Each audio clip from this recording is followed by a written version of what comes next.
All right, Wiz. MCP protocol. MC protocol. I mean MCP servers. I think we're talking about MCP today. Everybody's talking about this open standard, this universal USB-C connector for data sources. Is this the real deal? Is this like, the plug everybody's going to use? Yeah, functionally it's the real deal, as in it does something real. It does it in the way that it is advertised. And I think the second question, which is much more, important. Yeah, I think that most people are going to find some use for something like MCP. I think we're starting to see the adoption creep up. And once again, just like the OpenAI API standard, right? Standards are good. They help us all talk to each other in a way that makes sense. They help us do cool stuff. And they let us think about the problem as opposed to how we're communicating between computers about the problem. That's right. Yeah. So like when OpenAI came out with the chat completions API, we started seeing, Mistral and others and these open source models and Llama pick up that system user assistant standard. And that kind of continued on to help develop the industry. We're seeing a similar thing here with MCP with regards to sort of agents. Is that a good way to think about it? Yes. Yeah. As we'll see, it's actually about everything we put in context. So it's more than just agents, but the agent boom has certainly accelerated the pace and the adoption of this new standard. There's a lot of interesting analogies we can make to the real world here, right? Apple holding on to their sort of lightning charger instead of the USB-C, and then they finally caved in. We saw a similar thing happen with OpenAI and the MCP standard. People were surprised that they said, yeah, okay, let's just pick it up and go with the USB-C. So it's worth talking about now, right? Now, is it as hype as everybody makes it sound? No. Now let me be clear. Okay, it's great. And so there's like there's a level of greatness, okay, that you can think about, that you could be concerned about, and that could lead you to being hyped about something. Okay, so is it as hype as people are making it out to be? And when I say people, I mean specific subset of people who are perhaps overstating the benefits of MCP. No. Is it great? Worth being excited about? Yes, right? So I would say that there are people hyping it, as in the negative version of hyping, but it is something to be excited about, right? And I think it is something that is tremendously useful, and it's something that will allow us to be able to talk to each other better, which is always good, right? Allow our agent systems to talk to data sources better, etc. Which is good. It's not like pop the champagne, MCP is coming to town. It's more like nice. Yeah. Okay. Right. And so GitHub released their MCP server. We'll walk people through that today. That one's like, oh, nice. And then you're going to show people how to develop their own MCP server as well, which might be something that, you can certainly get a little hype into your value creation by doing for your company or for your clients, which is going to be, well, pretty hype for the individuals out there building, shipping, and sharing. So we'll see how to see both today. We'll see how to use one off the shelf, also build our own. We're going to look at how to use an MCP server and how to build one. Yep. Okay. Got it. All right.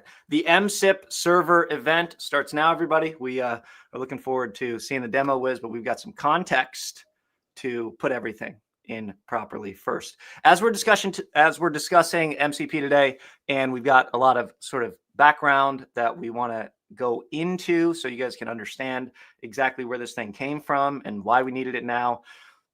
Feel free to ask any questions you'd like. We'll address all of them at the end of the presentation today. throw your questions into the Slido link on your viewing platform to make sure that you can get upvoted and get into the queue to get any questions you have answered. Otherwise, just hop into the YouTube live chat and let us know while we're chatting what you think, and we'll pull your questions right on the screen.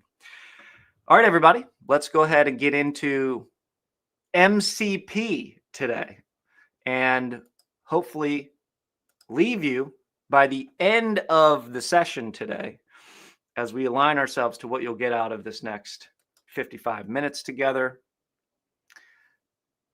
We want to understand model context protocol. We want to understand why it matters and who should care. We want to actually walk through the spec, right? And we want you to be able to walk away from today understanding what you should be using MCP for, and when you might consider even not using MCP, if that really is even a thing today.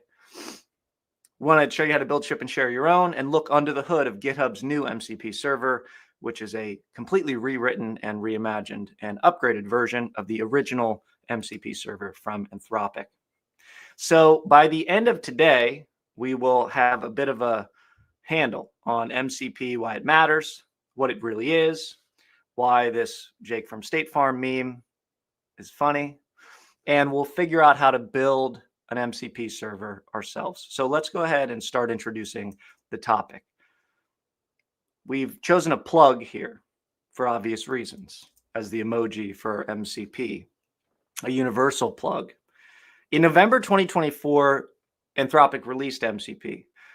They said, today we're open sourcing. So they built it and then they open sourced it.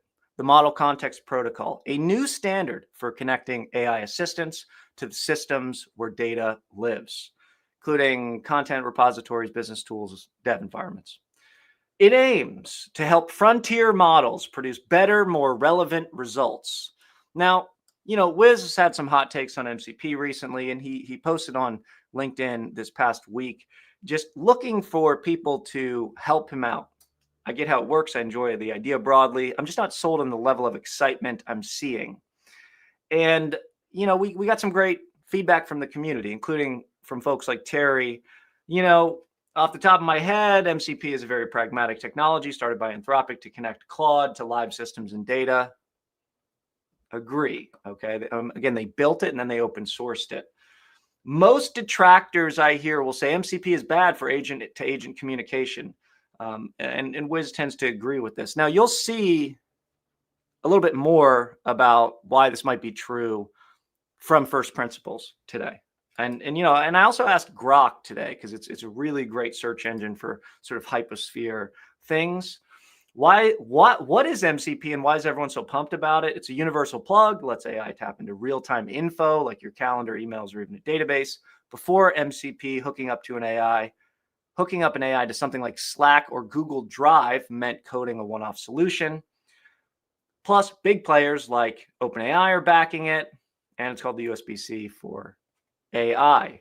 I went on to say, give me a brief history of MCP and tell me about it since its release. So it's important, again, to put all this in context. Anthropic actually, during the release, they provided some of these things that we're talking about, calendar, Gmail, Slack. They provided Python and TypeScript software development kits, pre-built servers for platforms like Google Drive, Slack, and GitHub. So they sort of put all this out there after they had built it inside. Early adopters then hopped on. This was also in the press release in November, talking about Block and Apollo, showcasing its ability to get context-aware AI interactions. Now, this idea of context awareness is really important. If you've been following our channel, you know that we cover a lot of different frameworks, and we teach people how to build a lot of different types of production-grade LLM applications. And, since, years now, for years, someone like Harrison Chase, the CEO of LangChain, its initial creator, everybody's been saying something like this. The real power comes when you combine LLMs with other sources of knowledge. And, LangChain and other frameworks have sort of evolved the way they talk about their tools. For instance, they talk about it in sort of a enabling LLM applications to leverage context model context protocol, and reasoning, read agents and agentic reasoning, whether it is directly from sort of a framework agent perspective or even from a reasoning model perspective these days. Even when you go to something like Llama Index, you're seeing this same language being used over and over, a data framework for LLM applications that benefit from context augmentation. So it's important to understand the core patterns at play when we're building LLM applications to understand why we would need something like model context protocol. For instance, like just putting something in context is literally just making a prompt. It's putting instructions or additional materials in the context window, whether you're specifying roles or getting retrieved information or telling what the output should be or telling it specific examples in sort of a one-shot, two-shot, few-shot way. Prompt engineering is literally just putting stuff in context. And this started a long time ago. You know, in 2019, GPT-2 said, hey, actually, we don't need to do fine-tuning. We can just do prompting. And this idea that GPT-3 picked up a year later in May, they were like, yo, scaling these models makes it way easier to just prompt, to just put stuff in context, to put stuff in the context window, to not just, even when we give an instruction only or we go one shot, two shot, few shot, we get better and better and better and better. And, you know, also in 2020, we started to talk about this idea of augmenting the context, of doing something like RAG, where we would give the LLM access to knowledge it wasn't trained on, but by doing retrieval, not by directly prompting examples in context. So this idea of doing retrieval and then putting that in context, this was also around the same time in May 2020 that GPT-3 came out. The initial RAG paper noted that, you know, the LLM's ability to access and precisely manipulate knowledge is still limited, and providing sort of a lineage or provenance for their decisions, a tracking of fact checkability was still quite hard back then. And also updating knowledge with current events was quite difficult. And, you know, since then, we've really seen that if we can do retrieval well, if we can augment the prompt well, if we can search for things and retrieve them and put them into context, we can get better and better generations. This is sort of the big picture of 2025. This is what agents do for us. They allow us to enhance our search, to get better augmentation of our prompts, to put better information in context, to connect to tools and APIs that can bring in information. Agents come into play during this retrieval and prompt construction or augmentation process. And we've covered a lot of tools in this channel. We particularly like the LangGraph ecosystem, the LangX ecosystem. Whether you talk about LangGraph or Crew AI or any of the other frameworks out there, they're giving agents access to tools, and you can really help solve problems. Now, we talked about the earliest standard in the industry when we kicked this thing off, the chat completions API from OpenAI. This was a simple way that we could interact with the LLM. We could sort of say, here's what I want, give me a response. And this idea of this simple kind of linear moving forward in a linear process was kind of similar to how RAG was also being done in the early days. But as we started to get into this more cyclic information, we went from sort of directed acyclic graphs and DAGs to directed cyclic graphs, and started to add loops and cycles to our applications, and started to think through, and things would change. We'd have to track how things were changing through the loops. We'd have to track the state of affairs in our application. Things became more complex. And these agentic reasoning loops, these are kind of at the core of why we would need something like MCP. Because when we ask a question to an agent, we have to go maybe take some action. We have to do some reasoning. We have to take some action before we get our answer. And those actions, maybe we're selecting from one or more tools. We're observing things from those tools. And we're putting everything that we learn back into context, into the conversation thread. And this pattern of putting things back into context. This is the pattern that, was really outlined nicely in the React paper in October 2022. And this idea of actually tracking the state, looking at the trace, observing how things are changing and updating, and how the logic is moving forward as we're spitting out more and more tokens, as we connect to external sources, as we pick up different tools. This is kind of at the core of the additional complexity of AI applications today. Now, we like to define agent at AI Makerspace as just a system that can leverage or emulate reasoning to make dynamic decisions in an application flow. And so we're making dynamic decisions. This is key. This is the difference between sort of more classic approaches to developing applications. There's a dynamism with LLMs. And when we build with these LLMs, we're leveraging a core stack. And the stack, you won't be surprised to see, is pretty much always based on in-context learning, putting stuff in the context window. This is our fundamental design pattern. And yeah, we need to leverage transformers and we need to leverage embeddings, but we need to do retrieval. We need to search for things, we need to retrieve them, and we need to put them in context. And this was the app stack sort of developed by A16Z. They outlined it in June 2023. It's also become a little bit of a way we can think about this as kind of a standard. And during the embedding process, we're gonna pump our context, we're gonna pump our potential data into an embedding model. We're gonna get some representation that we can quickly search and retrieve from our vector database. But the retrieval process actually also includes this other piece of connecting to external APIs, connecting to external tools, and really allowing us to further augment that context before we do inference and have to do all this stuff on the back end, et cetera. But the focus, I think, for today is on this connecting to external APIs to kind of augment the context. Now, if we return to this idea of a universal plug that lets AI tap into real-time info, like your calendar, emails, or even a database, what we're talking about is get live information and be able to pump it into the context.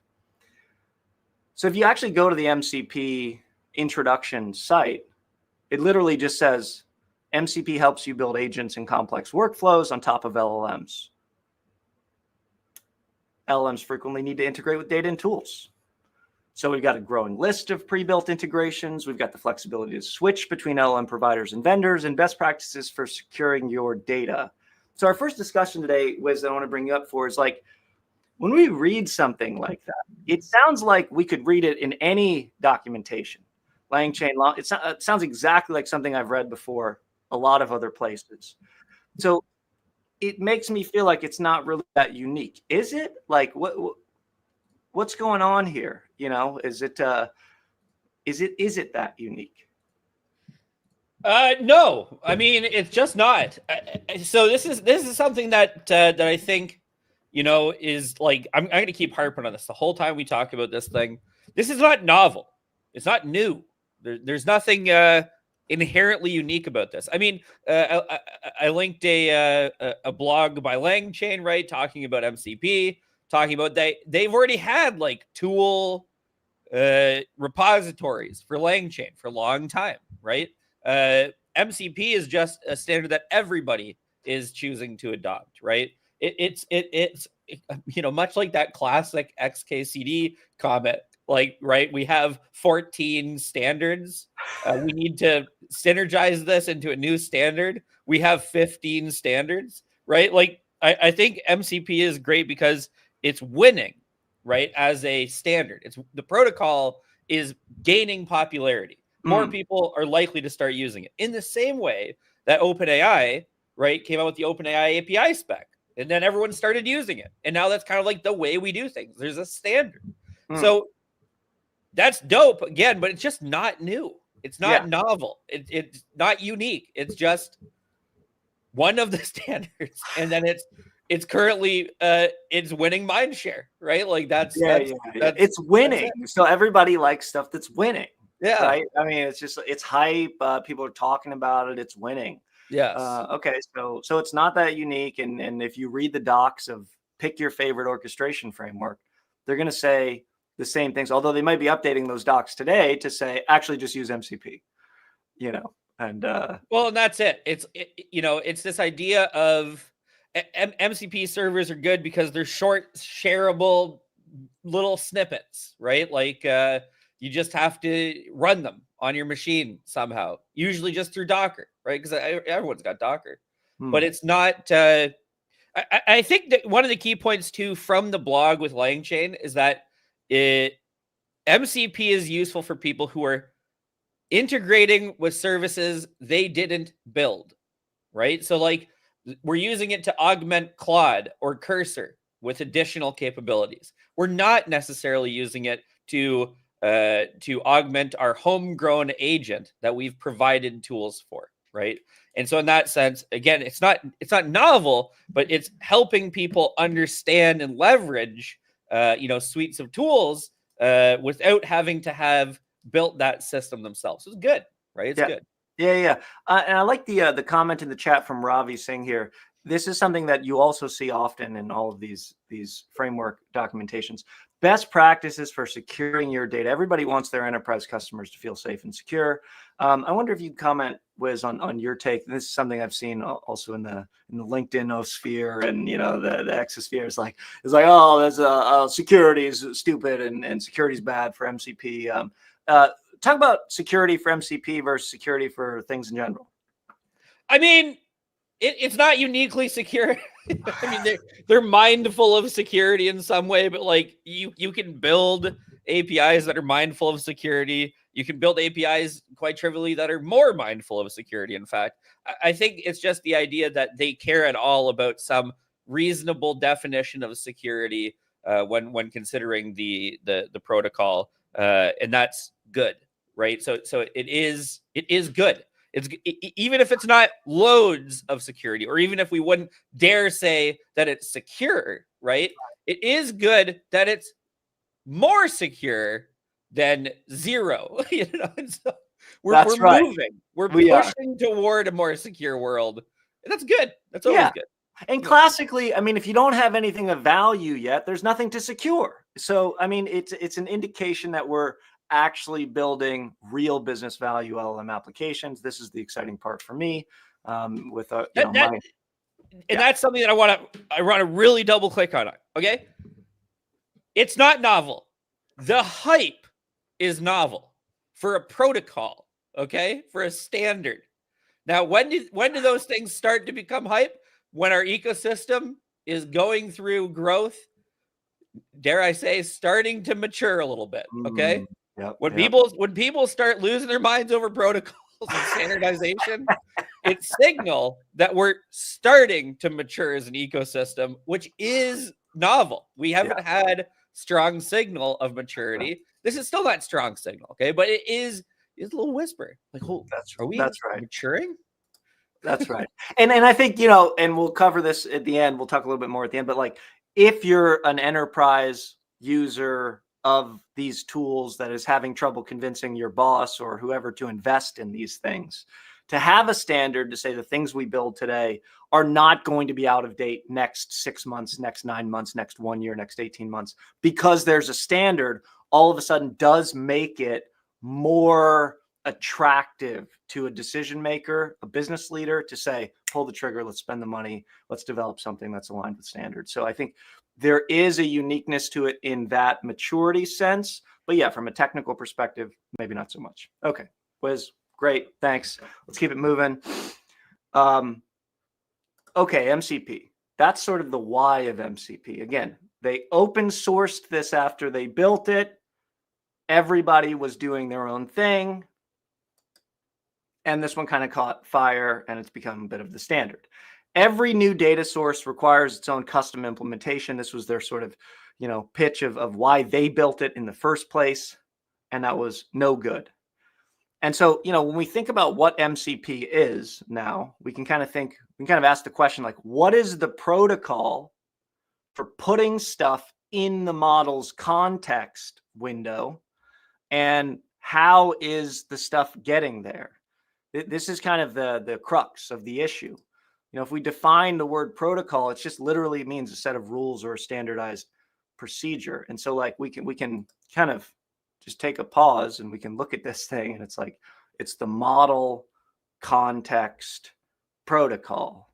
So as we take a hard look at this, we can put it in the appropriate context and frame here. That's all it is at the end of the day. So, okay, what are the details? Well, they introduced at the time in November, they said, well, here's the specification and SDKs. We actually have local MCP server support in the Claude application, and we've got an open source repo that we've started of MCP servers. So that was cool. That was sort of the seed, from which everything else came. And then this was a really interesting sort of response from Grok when I asked about the brief history. So by early 2025, MCP's momentum grew significantly. The AI Engineer Summit in late February really kind of tipped this thing off, sparking renewed interest. And this was when Anthropic's Mahesh Morag kind of did a big talk at this summit. In March, OpenAI was like, all right, we're in MCP, including ChatGPT. Microsoft in April was like, all right, we're in MCP. And so it's gone. Since its release, it's evolved from sort of this niche thing into the de facto standard. As of today, MCP's trajectory suggests it could reshape how AI agents act on real world, blah, blah, blah, blah, blah, blah, blah. Okay, yay. So if you want to watch this talk from Mahesh, we'd highly encourage you to check it out. This was the talk from AI Engineer Summit. And, then part of the Anthropic team was also on, and they talked to the AI Engineer Summit folks that also run the Latent Space podcast. And this is from kind of April last week. And they sort of, had this great chart, which is kind of really enlightening to think about, the growth of MCP. It's staggering, this growth. So this hype is so crazy. I mean, you just look at LangChain and its growth, right? You look at Crew AI and its growth. You look at OpenAI's Swarm, and it's like, this thing is just like, pew, MCP, okay, whatever, for whatever reason, MCP crushing at GitHub stars. What does GitHub stars indicate? Well, I'll leave that to you to sort of assess. But there was another article written by the AI Engineer Summit and Latent Space podcast guys, March 10th. Why MCP won? MCP is AI native version of an old idea. MCP is an open standard with a big backer. Anthropic has the best developer AI brand. A lot of people think of it as the best at coding. MCP, and obviously they're sort of integrated firmly with Cursor. MCP is based off LSP. What's that? An existing protocol. MCP dog-fooded with a complete set of first-party client servers, tooling, and SDKs. And MCP started with minimal base. So there's another sort of layer to this that they added in April, which is the seventh reason. This team basically acts super quickly on feedback and gets the product iteration cycle going. So they've actually made a new spec from their November spec. They've created a new one with some key changes based on feedback they've been getting since March. So that's part of it as well here.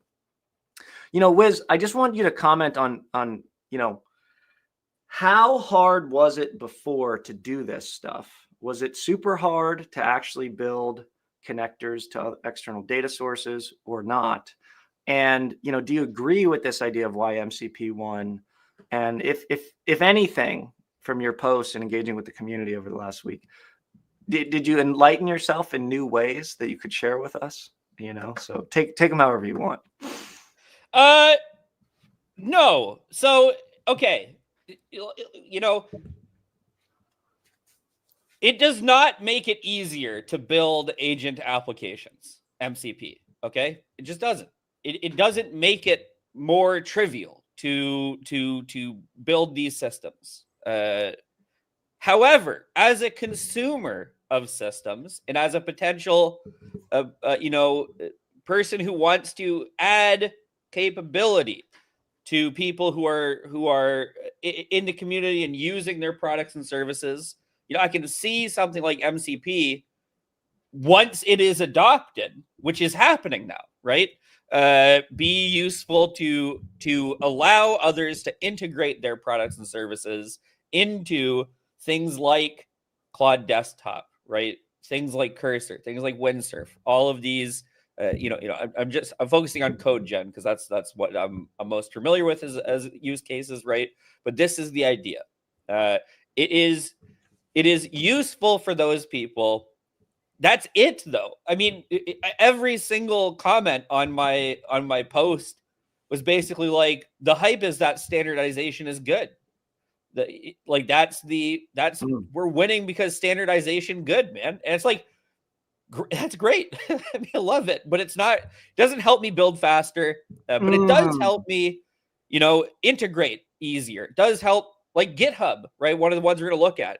It helps people not have as much of an excuse to not use GitHub, right? It's more likely you can just fire up the old GitHub MCP server and then you're chilling, right? Than not. And it's stuff like that. And one other benefit that we're going to talk about that is better, and the fact that we're all building toward the same standard does mean that we are likely to get a number of tools that make this easier, especially over the medium to long term, right? So think of it this way: we all agree on a standard. Well, then we're going to start building tools to help us enact that standard, right? And then it will become easier. It's already, you can see the inklings of this in one of the things we're going to use today, right? Where because it's winning, people are going to build tools for it, and then we're going to start reaping the benefits, right, of the fact that it is winning, right? And the other thing that we have to look forward to is once it starts winning, especially in a space this small, it's very unlikely to stop winning. Okay, so remember that we still use protocol from like 1970 or something in web, right? And we just can't get rid of it, right? And this is the reality that once it starts to win the mind share, then this is what we've done it. That's right. That's right. This is bedrock. Right. Yeah, exactly. And so, this idea that like when you look across YMCP1 and what these guys are putting out there, it's kind of like it uses old standards. It's aligned with things we've done in the past. That is bedrock. And then the team ships. Like, I'm not seeing anything that's truly a technical differentiator from it versus anything else. And I think we've made it clear that you're not seeing any either, right? It's a standard, and standards are good. Yeah, standards are good. Okay, they're just good. Use them. Okay, let's keep it moving, guys. Let's talk about what MCP actually is. Well, from their specifically like source docs, this is the general architecture that gets outlined. At its core, MCP follows a client-server architecture where a host application can connect to multiple servers. Okay, great. MCP servers. You see server A is connected to a local data source, while server C is connected through a web API, more like that agentic tool call to a remote service. So this idea of kind of putting this layer, this interface layer between is kind of the key here. Now, when we look at the actual spec, the latest one, it says an open protocol, seamless integration between LLM applications and external sources and tools, blah, blah, blah, blah, blah. Whether you're building an AI-powered IDE, enhancing chat interface. Okay, standard. Got it. Now, if we look at what the rest of the standard says, provides a standardized way to connect to sharing contextual information, exposing tools, building composable integrations and workflows. If you followed our content on, especially in the LangChain ecosystem, composability is a big deal there and part of the LangChain expression language. This is, again, I would say table stakes for the industry. The protocol uses JSON-RPC 2.0 messages to establish comms between host clients and servers. Now, JSON format is just using JSON to structure the data being sent and received, which makes it human readable and easy for machines to parse. This JSON-RPC spec is a stateless, lightweight remote procedure call protocol. Okay. remote procedure call. The idea of RPC is to let one program ask another program to run a specific function or procedure and then return a result. So JSON-RPC is a way to sort of make those requests and handle those responses or errors. And this idea of stateless and lightweight, each request and response is self-contained in a JSON object. Now, this is important, guys. If you've started to drift off, this is important from a technical perspective. It's self-contained when it's stateless. So no special extra information like session state is needed. That's JSON-RPC. So we use JSON-RPC as part of our standard. And, we talked earlier about the patterns where we might have an MCP server to connect to our local data source. That might be like a little local private RAG setup that we have. Whereas if we're using sort of a web API to connect something to external that's public, that might be more of like an agentic kind of tool call vibe. And so we're sort of seeing this standardization of whether we're going and building a simple RAG or we're building an agent, we can actually interface with them through the same sort of JSON-RPC format, which is potentially quite nice. This is something we've often had trouble explaining in our courses, is the real difference between RAG and agents. They're not that different, but there are subtle differences. This allows us to sort of really focus on the similarities. And the similarities are sort of self-contained in a JSON-RPC format by the spec, how things talk to each other. Now, there's one last piece here that we already heard about a little bit, which is MCP is based off LSP, the language server protocol. Well, the language server protocol is another one that's sort of bedrock. And this is from Microsoft. The language server protocol defines the protocol used between an editor or IDE and a language server that provides features like autocomplete, right? And the goal of the language server index format, else if, very clever, is to support rich code navigation in development tools or web UI without needing a local copy of the source code, right? Without needing a local copy of the source code. So you can kind of draw the distinction here. LSP standardizes how to add support for programming languages across a whole ecosystem of development tools, while MCP standardizes how to integrate additional context and tools into the ecosystem of AI applications.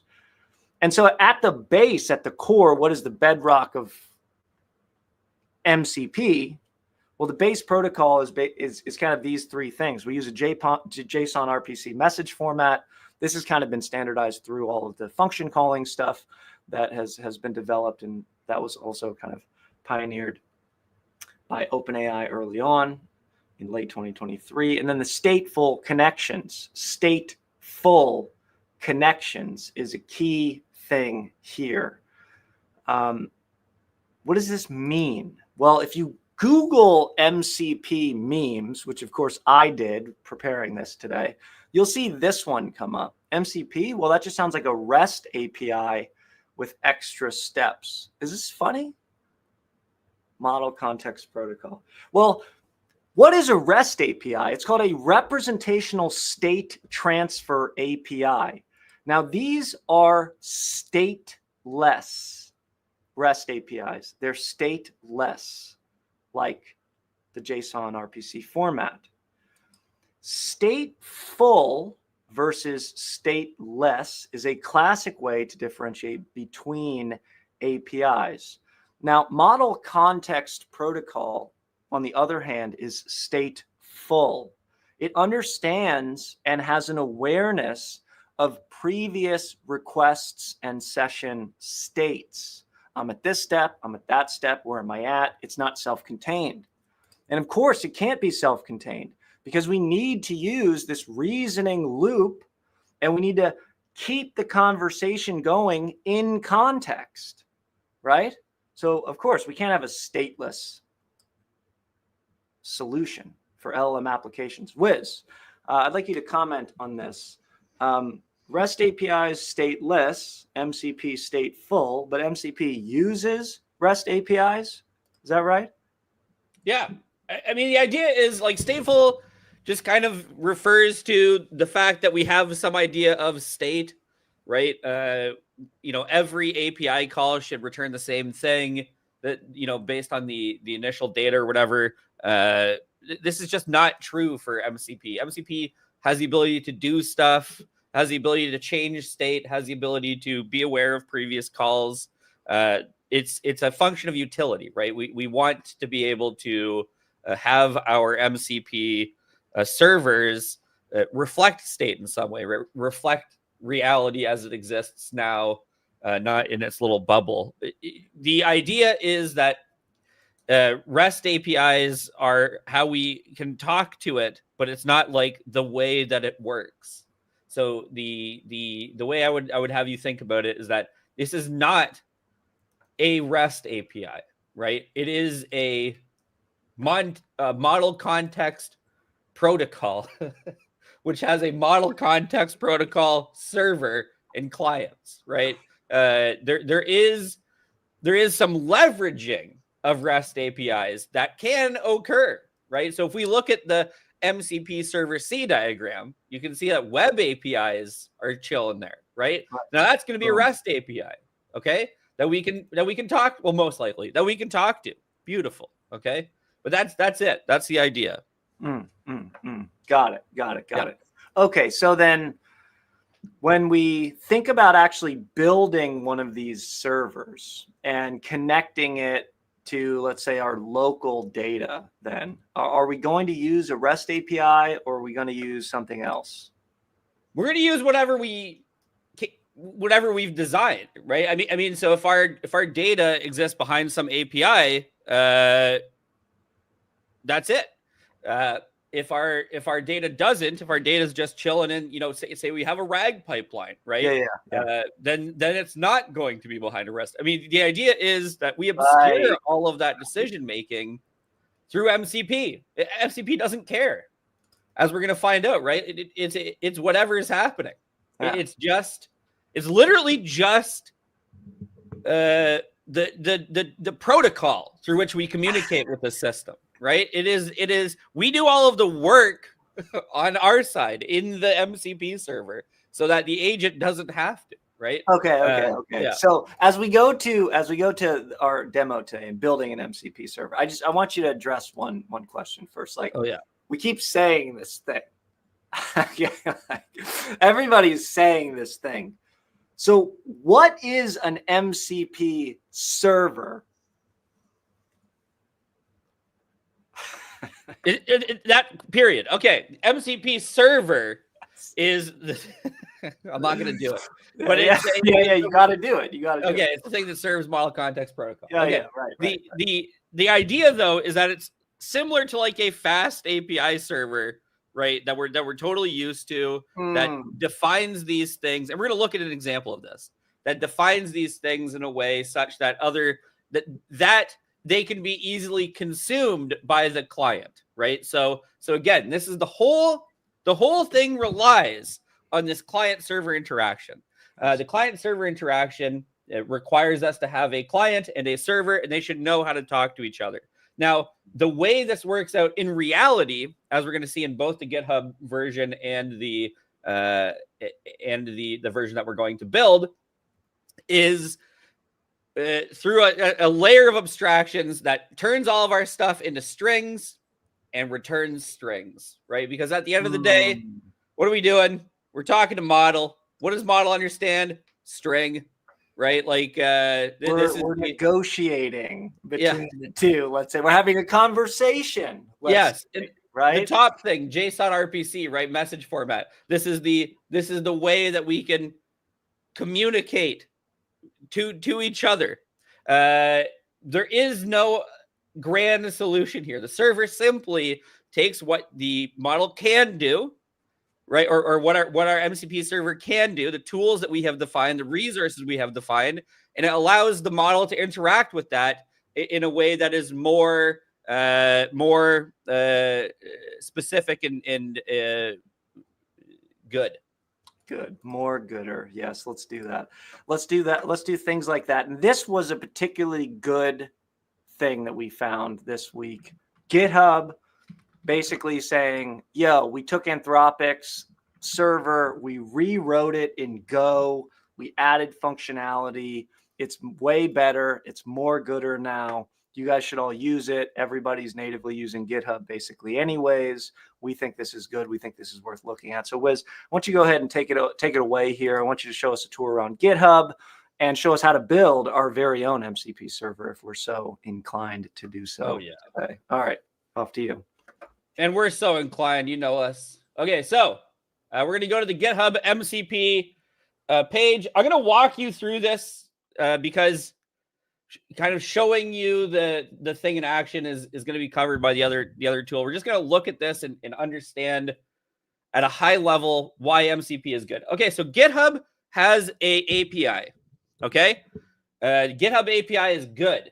It is powerful. Okay, we want our agents to have access to the GitHub API. So this is like one of the main reasons that MCP, in my opinion, exists, right? It's basically, we want the model to be able to use this great tool, so we have to convert the model or the tool into a model consumable format, okay?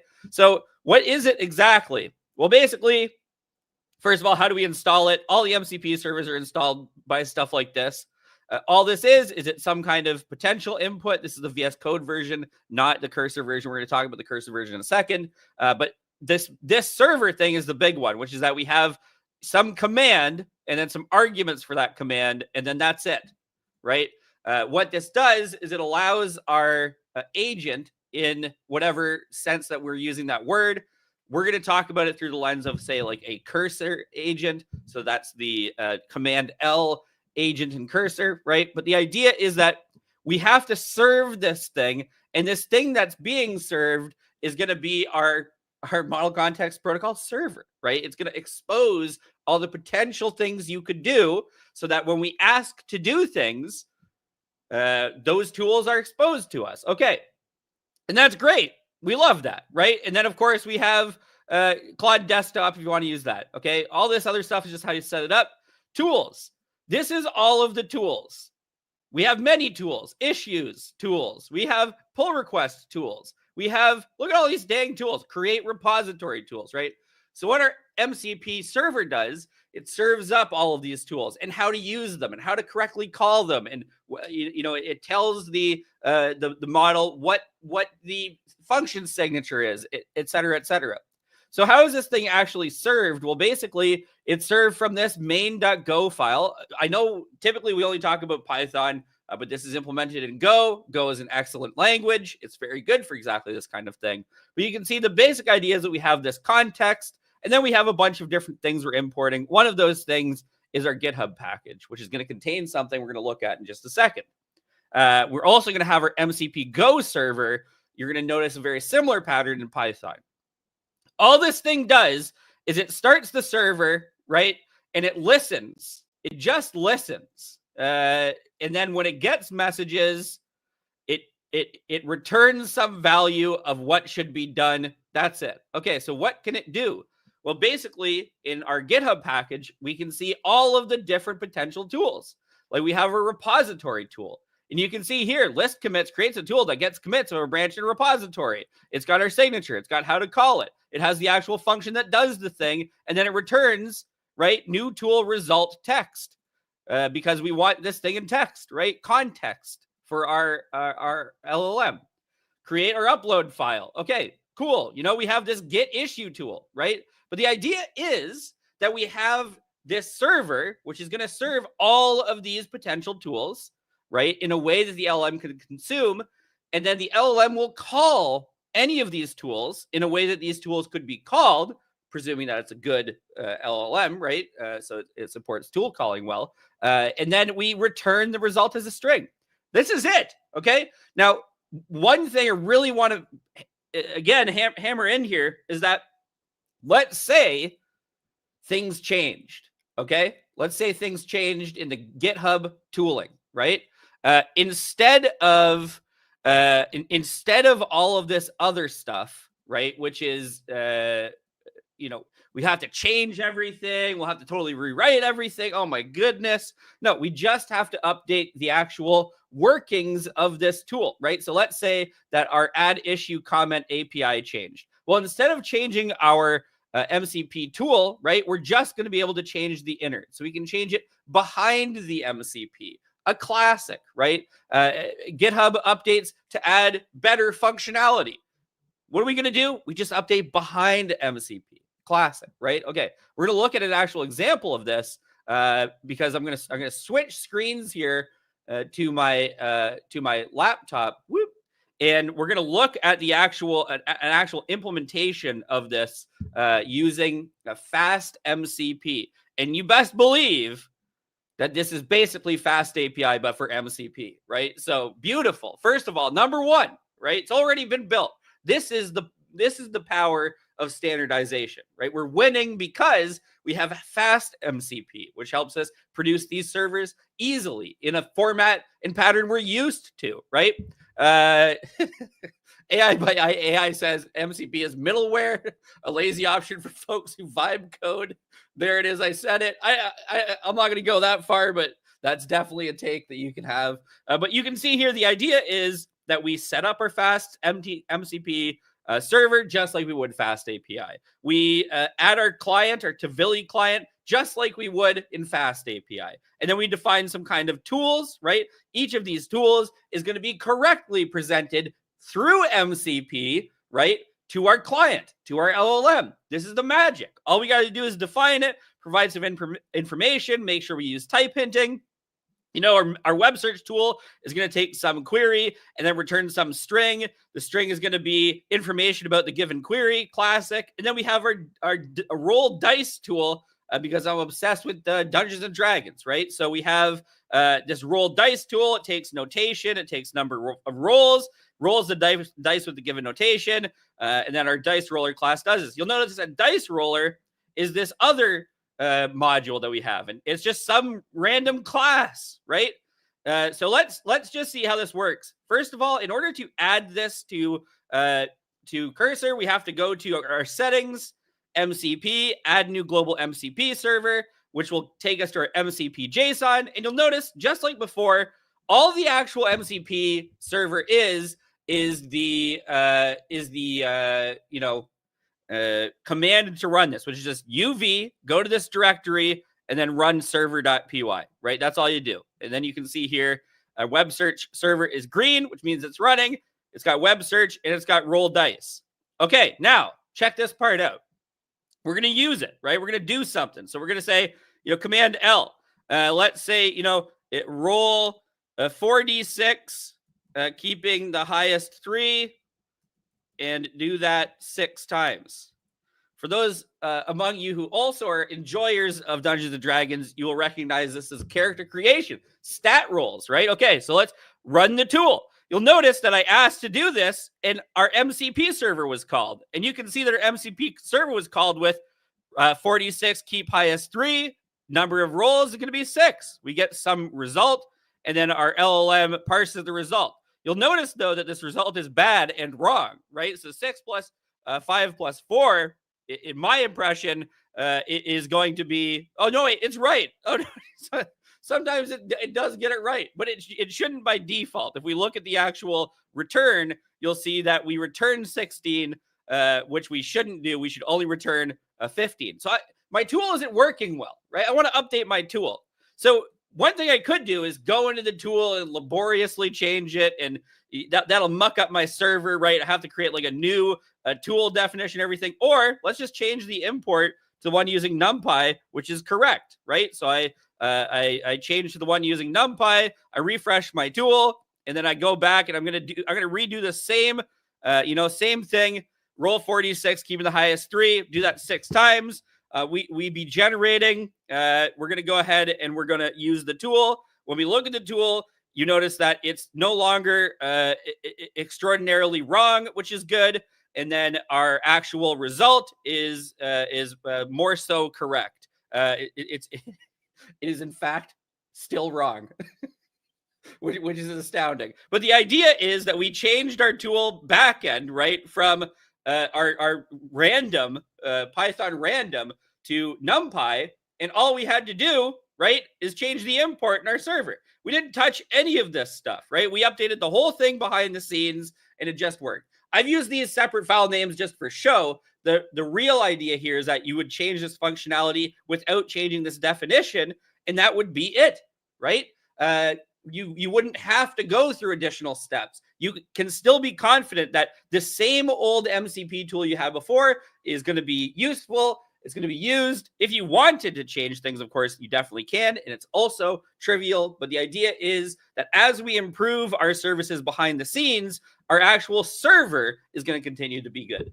And you might ask, why does that matter? Right? Because let's say we wanted Dice Roller to change the behavior, but we could just trivially change this roll dice thing, right? Like it's not that hard. It's only a few lines of code, right? But what if we've trained our LLM to be particularly good at calling this tool, right? If we've changed our LLM to be particularly good at calling this tool, right? Then modifications to this tool are going to have bigger impacts. So MCP helps us the same way we use APIs, right?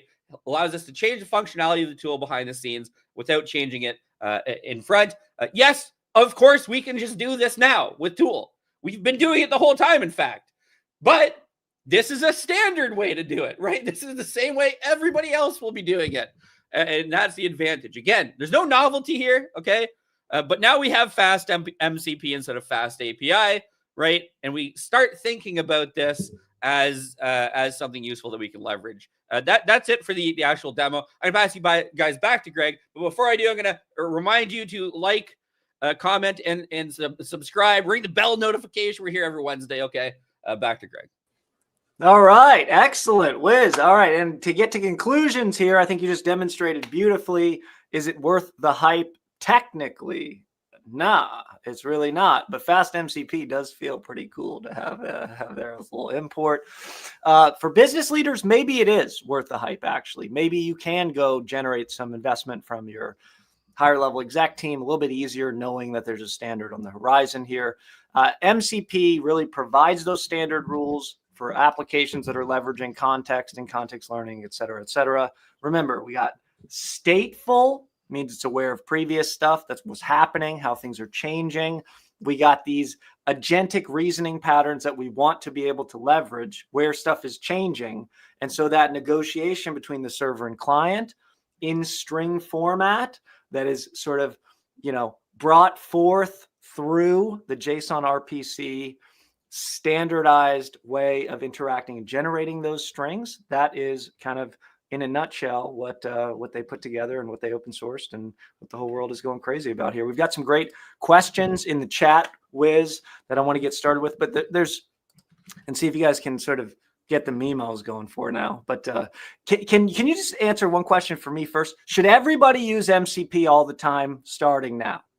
No, almost no one. Unless you have a service you want to expose to people through an MCP server, it's not useful to you. Beautiful. Okay. All right. First up, Anonymous asks, can you show what LLM actually sees and writes when MCP tools are available and used? It's exactly the same as you'd expect from normal tool calling. The idea is that we have a protocol that gets us from point A to point B. Okay, excellent. Next, from another Anonymous, does MCP improve multi-tool agent workflows over classic function calling? How can we handle degraded performance or failed steps as the number of tools and agents increase in these systems?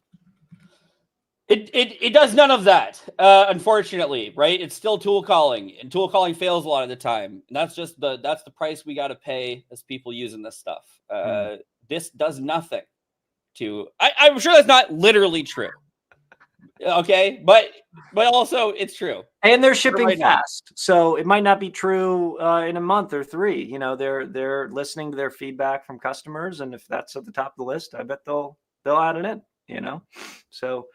Does MCP enable having thousands of APIs connected to a single agent? Not in a unique or novel way. In the same way that we could do before, yes. Okay. Naga asks, in essence, MCP is just managing memory. Or is it actually crafting a personality for the model, like a personality unintentionally shaped by us over time? I have no idea. Yeah. It's a great question to think about. I'll have to think about that more deeply, Naga. I love the question off the top of the dome piece. I got nothing for you. Yeah. But it's a good question. It is a good question. Yeah. Okay. Interesting. Okay. Another anonymous question, adoption. Who needs to adopt for the protocol to win? The clients using the servers, the server providers, the model providers, or all of the above? And how? All of the above. All of the above. Everybody's got to start using it for the thing that they're using it for. That's the only way we win this. Okay. Okay. How for each? You want to give a quick how for each? Yeah. So clients need to support it, right? Which they are trending to do. OpenAI recently just did some big support for MCP. Server providers, they need to provide MCP servers. Model providers just need to continue the supporting tool calling the way that we do it today. Okay, and we've got a comment in the YouTube chat here that maybe we need to clarify a little bit. Should everybody be using MCP servers all the time? Was my question. Your answer was no. Yeah. That's not to say nobody should use an MCP. Many people should use MCP. Ever.